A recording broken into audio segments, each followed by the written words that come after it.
rapport au cannibalisme, au sauvage, par rapport au cannibale sauvage, on va la retrouver dans les romans cannibales du XIXe siècle, sur lesquels je m'arrêterai tout à l'heure.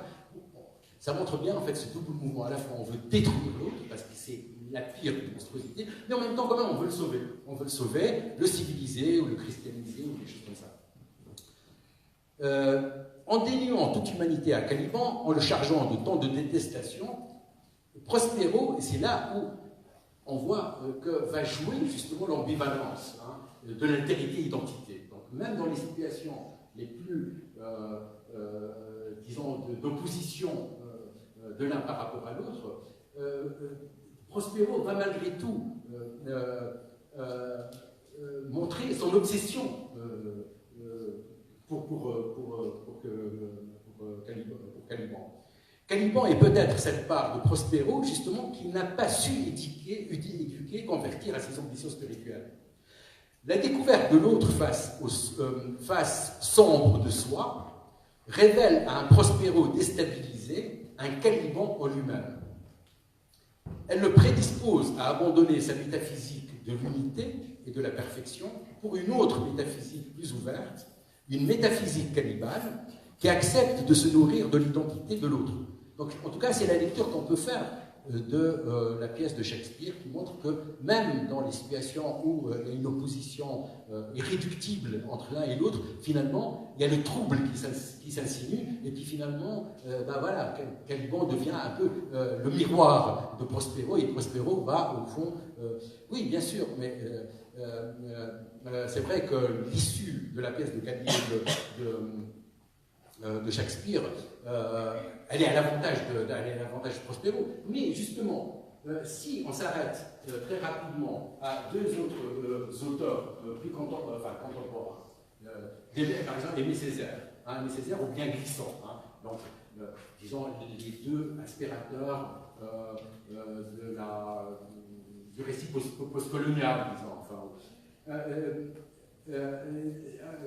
l'interprétation cannibale de la pièce de Shakespeare a été revisitée, Shakespeare et sa pièce a été revisitée par aussi bien Aimé Césaire que Glissant, et les deux ont usé respectivement de la négritude ou de la postcolonialité pour voir dans la figure de Caliban l'expression de la subalternité coloniale et de la dévoration qui l'accompagne. Donc on voit bien en fait que le débat continue. Oui. Alors, rapidement, le temps passe, dans l'Eucharistie. L'Eucharistie, dans l'Eucharistie chrétienne, le corps du cannibale, qui se nourrit indéfiniment de l'autre, et qu'il nourrit à son tour, rejoint le corps mystique du Christ. Ce corps indestructible que l'on mange indéfiniment, et dont se nourrit et s'accroît au fil des semaines, des années et des siècles, la communauté des fidèles. Dans les deux cas, la substance est appelée à être le réel de l'échange. Donc j'utilise cette expression à Baudrillard, Jean Baudrillard, celui qui nous ferait retrouver le goût de l'être ensemble. L'Eucharistie commande que le prochain vous entre dans la chair, selon les mots de Paul Claudel. Elle fait que l'on a toujours une faim d'Eucharistie, comme dans le cas de la philosophe et mystique Simone Weil. Le cannibalisme, notamment sous sa forme endocannibale, endocannibale, ça veut dire quoi? Ça veut dire que, comme dans chez les Topi Guarani, ou bien chez les Guarani, c'est ça, on mange en fait ses propres morts. Après une année, on déterre le corps, les ossements, et puis on le pile, et on fait une cuisine à partir de là. Donc, le cannibalisme, donc, sous sa forme endocannibale, incorpore le corps des morts, exactement comme dans l'Eucharistie, dans le corps des vivants, et on assure l'échange symbolique. À propos de ceux qui mangent leurs proches, Montaigne précise, et Montaigne c'est un des premiers,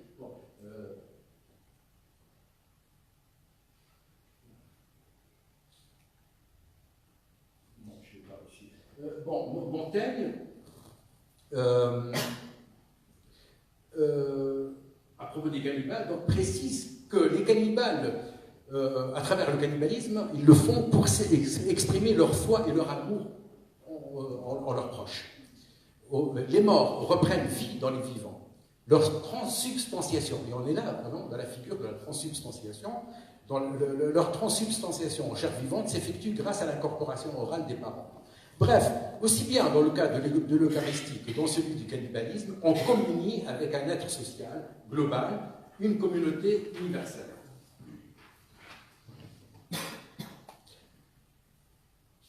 Bon, je vais passer sur la controverse catholique-protestante qui a eu lieu justement parmi les cannibales. C'est quand même incroyable. La plus grande controverse religieuse chrétienne a eu lieu parmi les tribus ou parmi les cannibales tupinamba, et on a discuté de savoir si, justement, parce que les protestants, bien sûr, estimaient que les catholiques étaient des cannibales. Ils veulent manger le Christ et boire le sang. Et les protestants, justement, ils ont fait cette rupture pour dire que non, c'est l'esprit qui compte et pas la lettre. Donc, tout un débat théologique a eu lieu en 1550 et 1555 dans la baie de Rio de Janeiro. Là, c'était la première colonie française avant que les Portugais ne s'y installent, pour discuter justement de l'Eucharistie. Vous voyez comment le monde peut être. Parfois, il y a des. Bon.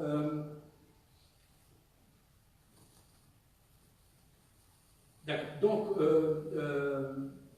Montaigne va s'emparer de la figure du sauvage, justement, pour en faire quelque chose de plutôt positif. Pour Montaigne, le sauvage, s'il mange son semblable, c'est pour la gloire dans la guerre, et il y a un but, un échange. Par contre, il va utiliser, c'est la première vision en fait d'une anthropologie symétrique, ou d'un regard en retour. C'est le premier qui a fait la comparaison entre des pratiques sauvages et des pratiques de son époque, pour montrer comment, en fait, n'est pas barbare celui qu'on croit, que ses contemporains, dans la guerre de religion, entre protestants et catholiques, ils se mangeaient entre eux dans les guerres. Et au fond, c'est eux les véritables barbares, et ce n'est pas les Tupinamba et autres. Donc voilà. Et là, vraiment, le XVIe siècle a été quand même un siècle un peu exceptionnel, quoi. Il nous a permis d'avoir une vision extrêmement ouverte et extrêmement intéressante du cannibalisme exotique, ce qu'on va oublier après. Bon, je crois que je vais encore continuer un tout petit peu, mais pas du tout, juste donner l'exemple des contes, des romans philosophiques. De terminer tout vers 20h, je crois, c'est ça. Ouais, les romans cannibales.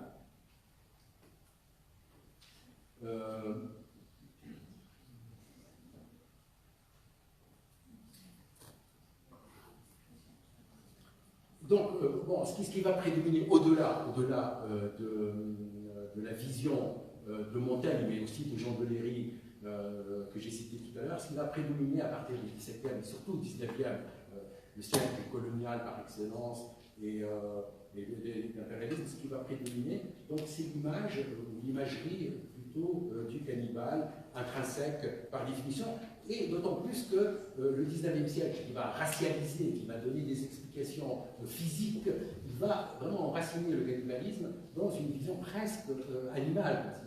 Vous voyez, c'est les cultures qui sont encore proches de la nature. Donc l'archétype du stéréotype qui va nous accompagner tout au long du XIXe siècle et du XXe siècle, c'est l'archétype du cannibale, il obéissait au scénario suivant. Il y a un lieu d'action isolé comme l'île, la forêt, le désert ou la montagne, des circonstances exceptionnelles comme le naufrage, la catastrophe ou l'isolement. J'ai parlé du radeau de la Méduse, mais on peut parler aussi de l'accident de l'avion dans les Andes en 1972, où les survivants se sont trouvés obligés de manger leurs semblables. Des indigènes bien sûr hostiles et barbares, ou un des héros civilisateurs. Et le ressort dramatique, c'est la pédagogie à l'usage des jeunes générations européennes, où on va vraiment apprendre dans quelle mesure nous sommes plus civilisés que les autres. Alors, on a l'exemple de Robinson Crusoe, bien sûr, c'est un roman absolument emblématique du XVIIe siècle. Robinson Crusoe face à Vendredi, dans l'ouvrage de Defoe, publié en 1719. C'est l'exemple de Tarzan, bien sûr, évoluant parmi les sauvages de la forêt vierge d'Afrique, dans l'ouvrage d'Edgar Rice. C'est Ralph, là aussi c'est un roman qui a eu énormément de succès en Grande-Bretagne, mais pas seulement, aussi en France, qui a été traduit, Le Jardin de Corail, où Ralph, face au cannibale de l'Inde du Sud, donc, développe justement toute cette une éducation sentimentale, en fait, les jeunes anglais ou britanniques qui vont apprendre la vie parmi les sauvages, et notamment les cannibales.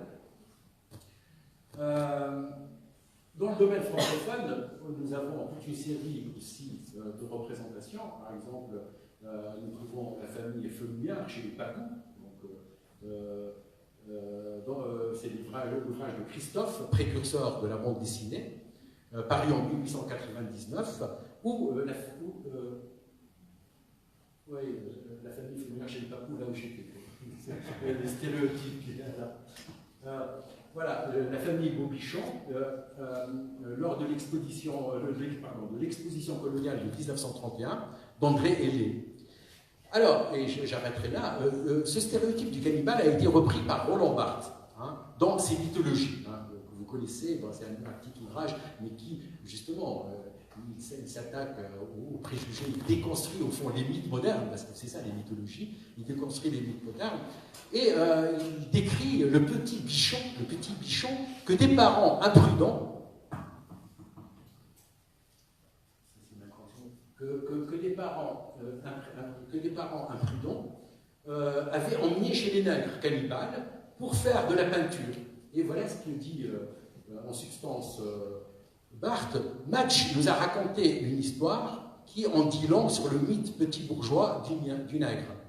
Un ménage de jeunes professeurs a exploré le pays des cannibales pour y faire de la peinture.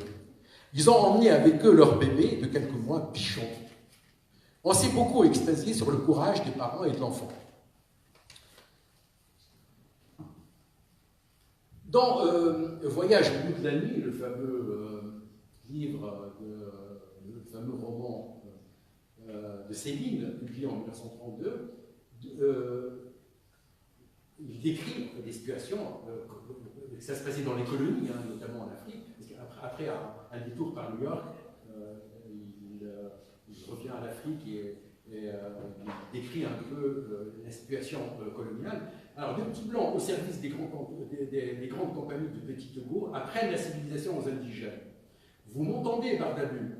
Plus de viande humaine saignante, mais de la main-d'œuvre et du caoutchouc.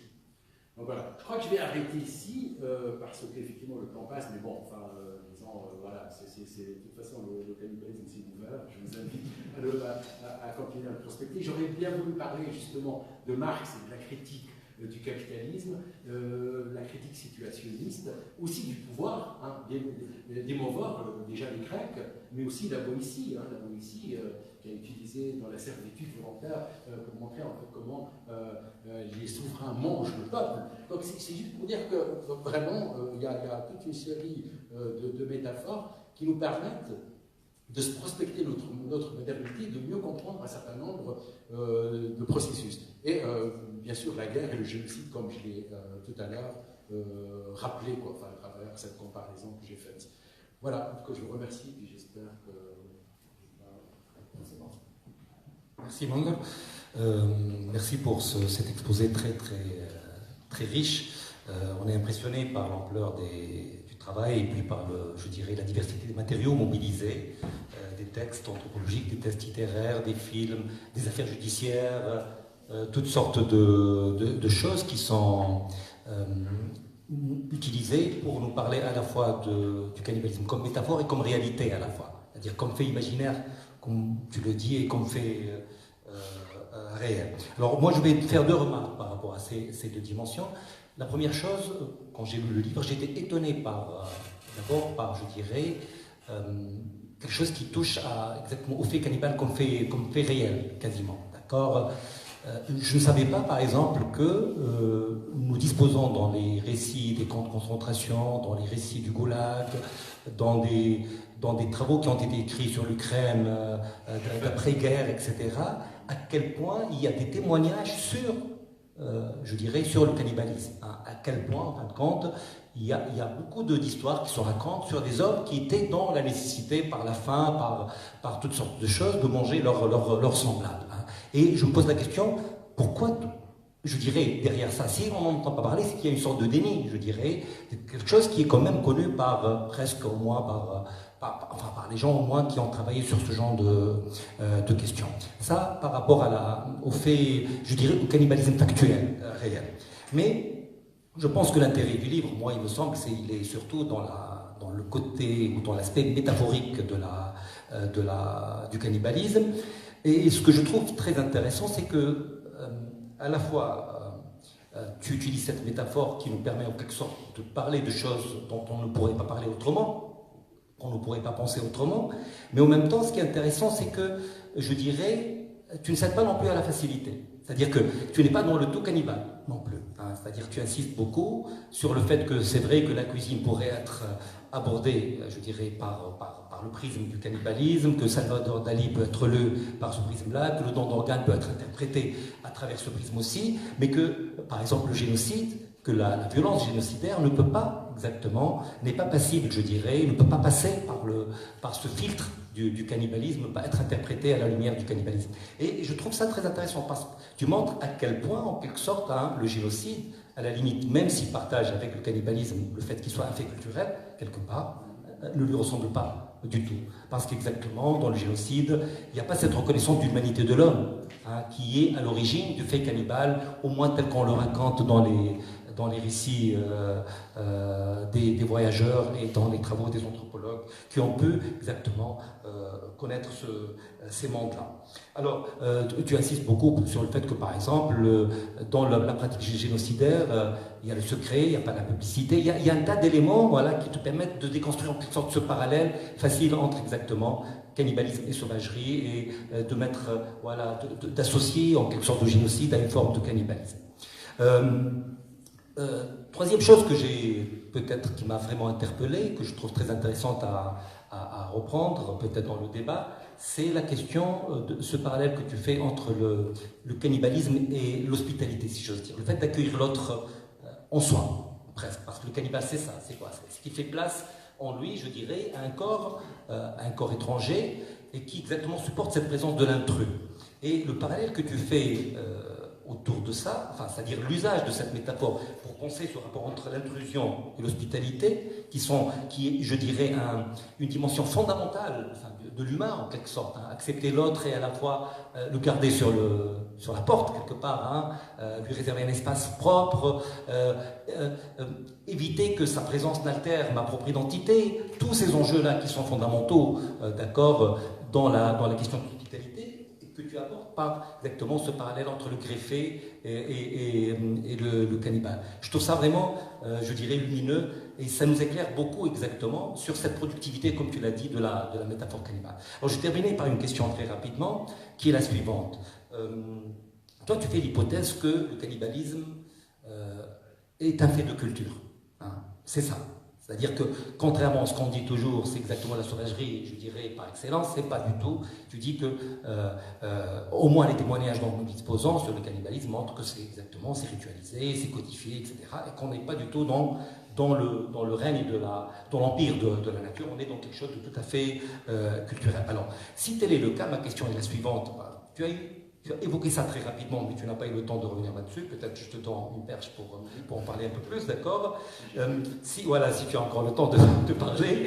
Ah oui, c'est que, alors si vraiment le cannibalisme est un fait de culture, en quoi il serait passible, si j'ose dire, je dirais, d'une analyse qui rappelle celle par exemple, de Lévi-Strauss sur le culinaire. En quoi, en quelque sorte, le paradigme lévi-straussien sur ce triangle, en quelque sorte, voilà, culinaire, le cru, le cuit et le pourri, d'accord, pourrait s'appliquer à ce qui serait une cuisine cannibale. En quoi cette cuisine n'est pas exactement du débridement absolu, elle est, encore une fois, quelque chose de codifié, selon des règles, à la fois de proximité. Et comment, en fin de compte, c'est ça ce que dit Lévi-Strauss. Hein. La cuisine nous dit le rapport à l'autre, essentiellement. C'est une manière d'articuler, d'exprimer le rapport à l'autre. Je donne peut-être la parole à la salle pour des questions et je te rends la parole.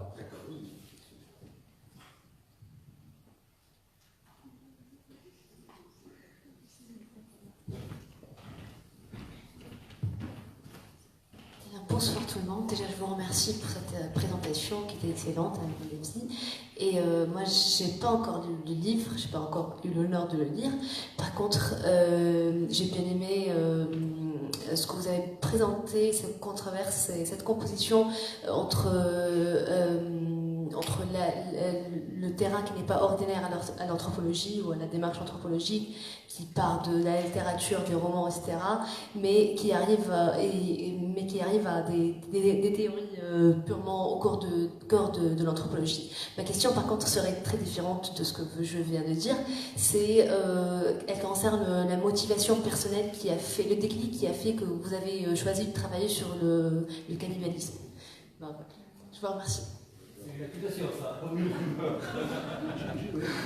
Je vais devoir me défendre. Je te rends le micro. Dans ce cas-là, tu veux peut-être le temps. D'accord, oui, alors oui, rapidement. Bon, Ayman, en tout cas, merci pour cette question, parce qu'effectivement, tu as évoqué Lévi-Strauss, et effectivement, le triangle culinaire de Lévi-Strauss, pour moi, ça a été une piste extrêmement intéressante, parce que Lévi-Strauss, pour aller vraiment très vite, c'est un triangle, donc il y a trois pôles. Il y a le pôle du cru, il y a le pôle du cuit, il y a le pôle du pourri. Et le passage de l'un à l'autre, on passe justement de la nature à la culture. Donc, bon, malheureusement, j'aurais pu garder l'image pour visualiser, mais disons, il montre bien en fait que la cuisine est quelque chose d'élaboré. Donc, par exemple, quand on est dans le cuit, hein, mais le summum du cuit, c'est au village, ou dans une maisonnée, des ustensiles, de l'eau, le feu et des recettes. Et on est dans dans le maximum de la culture.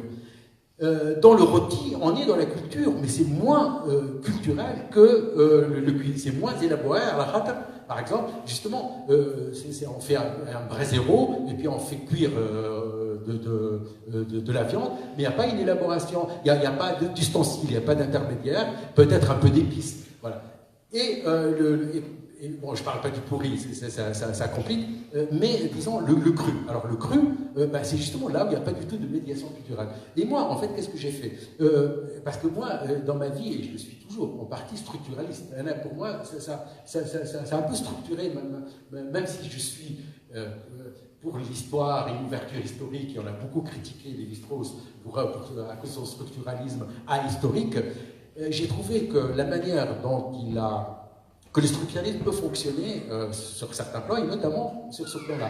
Donc je me suis inspiré de ce triangle pour montrer justement en quoi le cannibalisme est culturel, mais mieux encore, pour montrer que dans les différents cannibalismes rituels, il y a un cannibalisme endocannibale qui est vraiment le summum de la culture. On déterre les morts, on nettoie les os, on les pile et on en fait une recette élaborée avec justement bouillie, etc. Et tout. Donc on est dans la culture. Et pourquoi? Parce que c'est une forme de cannibalisme du proche. Alors que dans l'exocannibalisme, et ce qui est pratiqué par entre ennemis, entre guerriers ennemis, mais qui sont quelque part amis, parce que quand on dit qu'ils sont ennemis, au fond ils se marient entre eux. Là. Ils se marient, mais ils sont toujours dans une situation d'amitié inimitière. Il y a des fois ils sont amis, des fois ils ne le sont pas. Donc il y a une réciprocité. Donc dans la figure de l'exocannibalisme, on est dans la culture, mais dans un degré moins. Et c'est cette figure, la fameuse, là, où au fond on est dans la...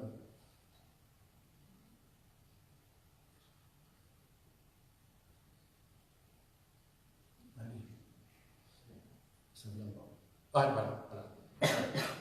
Là, c'est l'exocannibalisme. Là, on est dans le village, certes, mais c'est pas. Là, on n'est pas en train de manger les morts, on est en train de manger plutôt l'ennemi.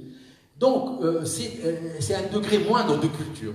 Et donc là, ça permet en fait d'articuler les choses. Il y a d'autres populations chez les Yanomami, par exemple. Il y a le pôle pourri, où finalement, le pourri apparaît comme une forme moindre de culture, moindre que, bien sûr, que le cuit, moindre que le cuit, moindre que le rôti, mais c'est quand même une élaboration, puisque, voilà, c'est comme le fromage, en fait, voilà, etc., etc. Voilà. Donc ça m'a permis un peu de penser culturellement ces différentes formes et de les réduire à une logique, voilà. Donc pour aller vraiment très vite. Alors, pour répondre à votre question, vraiment, alors rapidement, oui, c'est une question extrêmement intéressante, au fond. Qu'est-ce qui m'a intéressé dans le cannibalisme? Outre le fait que moi-même j'ai été pris pour un cannibale sur mon terrain en Papouasie, pour montrer en fait que l'accusation elle est universelle, et puis je me suis posé la question, mais au fond, c'est vrai, au fond, pourquoi je ne serais pas cannibale après tout? Et surtout que, bon, j'ai quand même une formation d'anthropologue partant de l'idée que, quand même, bon, je suis d'une génération de critiques de l'anthropologie, impérialisme, etc., et que, au fond, l'anthropologie est une forme de cannibalisme. Une forme d'anthropophagie. Et au fond, cette anthropophagie, elle peut être positive dans la mesure où où on pratique une anthropologie symétrique, c'est-à-dire où l'altérité permet quand même aussi de faire bouger les choses chez l'anthropologue et l'observateur, qu'elle subvertisse. Si l'anthropologie arrive à subvertir les catégories de l'anthropologue, on est dans une forme de cannibalisme bénéfique. Par contre, l'ethnologie du XIXe siècle, et même l'anthropologie parfois encore pratiquée, elle est prédatrice dans la mesure où l'altérité, elle est toujours dans un seul sens et on ne se remet pas en question. C'est pour ça que pour moi, travailler sur l'anthropophagie, sur le cannibalisme, c'est une façon de travailler sur l'anthropologie. C'est-à-dire, c'est quoi les paradigmes de l'anthropologie? Et il y a un paradigme anthropophage, destructeur, etc., comme les taxonomies, l'ethnologie raciale, etc. Là, j'ai pas montré des exemples, mais les os humains, c'est quoi? C'est quoi d'autre?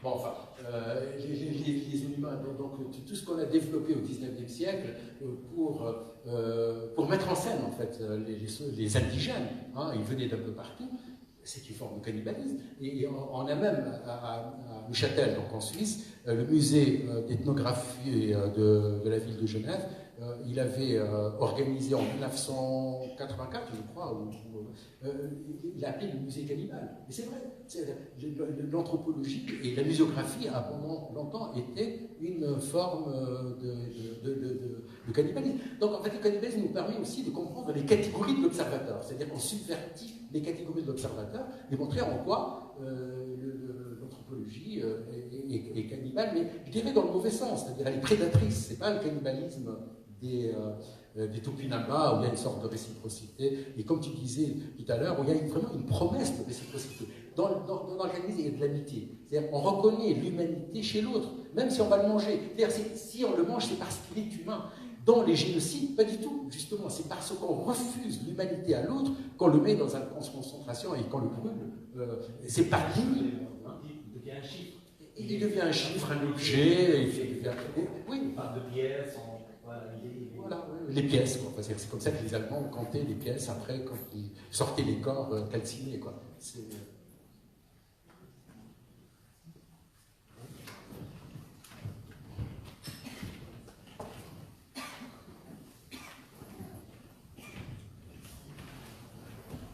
Bonsoir. Je n'ai pas encore lu les livres, mais donc j'ai une question très simple. Parce qu'en vous écoutant, je n'ai pas encore bien compris. J'ai une question simple, en fait, je n'ai toujours pas la réponse.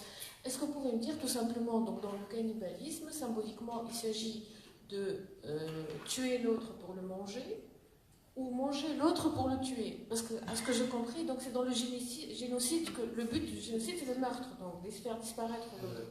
Et dans le cannibalisme, parce que c'est une forme justement de faire exister encore l'autre, mais c'est une autre forme et de s'approprier quelque chose qui lui est propre. C'est bien ça. Oui, tout à fait. Mais c'est pas culpabilisant. Pardon? Parce que dans Freud, vous avez parlé de Freud, ben justement, c'est la dimension de la culpabilité. Pour lui, après le meurtre du père, enfin le repas totémique, etc., c'est aussi très culpabilisant. Après, il faut accueillir l'autre. C'est pas. Ah, tout à fait. Il n'y a pas des manifestations en bas de cette culpabilité, je ne sais pas. Non, tout à fait. C'est simple. Non, mais rien n'est simple avec le cannibalisme, justement. C'est pour ça que les choses apparaissent simples dans le cannibalisme rituel, tel que ça a été analysé, où on lui trouve une logique et on peut l'analyser comme une forme de réciprocité. Hein. Mais c'est vrai que dans les autres formes, ça apparaît plutôt comme quelque chose de déstabilisant. Et notamment dans la psychanalyse, puisque vous avez cité cet exemple, la psychanalyse, et Freud a utilisé le stade cannibale ou la pulsion cannibale pour montrer justement la destruction possible en fait, de la culture et puis la nécessité au fond de construire la culture en allant au-delà. Enfin, la loi. En allant au-delà, en faisant, en la réprimant. Ce qu'on peut reprocher, donc cette métaphore chez Freud, ça a permis, au fond, de construire autour du mythe de l'Oedipe et surtout du mythe de la horde. Parce qu'en fait, c'est quoi la horde primitive chez Freud? C'est le commencement de la civilisation. Et dans ce sens-là, c'était un disciple de Fraser. Et pour lui, en fait, il a considéré comme le début de la civilisation. Donc les sauvages, comme pour Fraser et d'autres, ne pouvaient être que cannibales, c'était la première expression. Il fallait aller au-delà de la pulsion. Donc la pulsion cannibale, dans un premier temps, elle peut être organisatrice, elle peut nous permettre de construire la culture jusqu'à un certain point, au point qu'il faut la dépasser. Et ça devient une perversion. Hein, c'est ça, chez Freud. Donc en fait, le cannibalisme a été le prétexte pour lui d'asseoir sa théorie de la civilisation. Et la civilisation, c'est quoi? C'est un progrès continu, toujours aller à l'encontre de la pulsion cannibale et orale.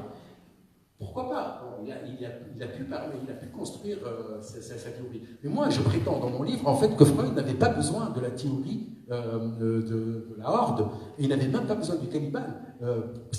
S'il avait analysé structurellement la question de l'Oedipe, on aurait pu s'en passer. Et la loi du père, elle peut arriver là sans passer par un acte d'ingestion.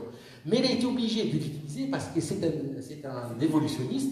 Et au XIXe siècle, il fallait comme quoi, hein, la science relève de la fiction. C'est-à-dire pour que quelque chose passe, il faut la mettre en forme en fonction des connaissances de l'époque. Donc il ne pouvait pas analyser les choses autrement qu'à travers la horde primitive. Mais Freud vraiment peut parfaitement se passer de cette hypothèse.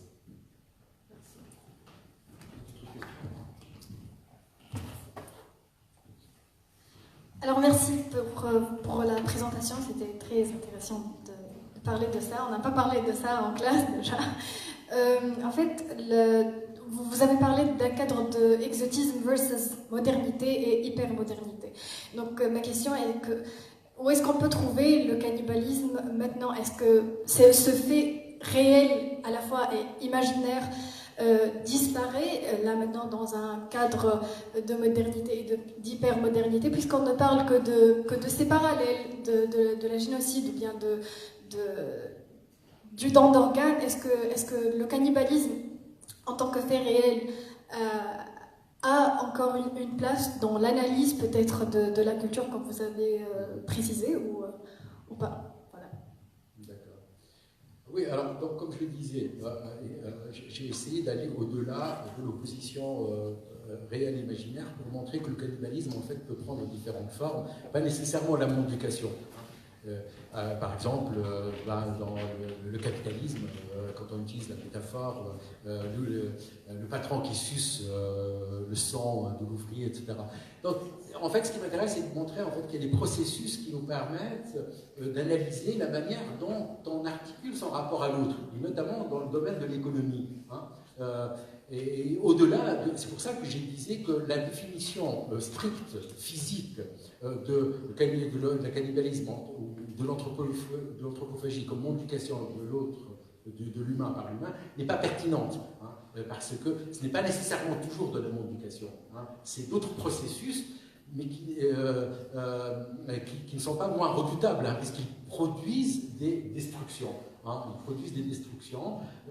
Un système économique est capable enfin, de détruire des centaines de milliers enfin, de personnes par l'exploitation, etc. Ou le pouvoir et la dimension totalitaire, enfin, les camps de concentration dont tu as parlé, etc., relèvent en fait, de ce processus de destruction, mais qui, justement, je le contraste avec le cannibalisme. Je pense que le cannibalisme est encore aussi utile dans notre société si on l'analyse dans la perspective d'une relation dialectique entre l'autre et soi. Alors, si on est dans cette dialectique de l'autre et soi, s'il y a un échange symbolique entre les deux, ça peut fonctionner. On peut dire que c'est utile. À la limite, je le disais aussi en discutant, moi-même je suis cannibale dans la mesure où, au fond, tout mon livre il est basé sur le fait que j'ai lu et digéré tout ce que j'ai pu. Hein, et au fond, je suis redevable, absolument.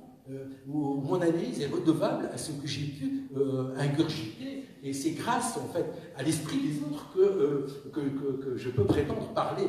Donc c'est une forme de cannibalisme, c'est vraiment rien de... Et c'est dans ce sens-là que j'entends le cannibalisme, un cannibalisme bien entendu. Hein. Par contre, dans les génocides, on a pris cet exemple dans le totalitarisme, ou même dans la société de le panoptique, dans une situation où la relation à l'autre disparaît de plus en plus, et où l'autre devient vraiment soit chosifié, soit l'ennemi irréductible, qu'il faut tuer d'une façon ou d'une autre. Voilà, en fait, vraiment de façon très schématique. Merci Manuel, je crois qu'on va arrêter, il est 20h. Merci beaucoup, on était vraiment très heureux de t'accueillir et voilà. Et je crois que mes étudiants ont eu vraiment droit très très beau cours, une belle présentation de ce livre magnifique. Merci Manuel. Merci à vous, enfin, ça m'a fait énormément plaisir et merci aux étudiants et aux étudiantes. Et voilà, en fait, je suis à votre disposition si vous voulez. On te reverra, voilà. Si vous voulez plus d'informations ou de recettes culinaires sur le cannibalisme.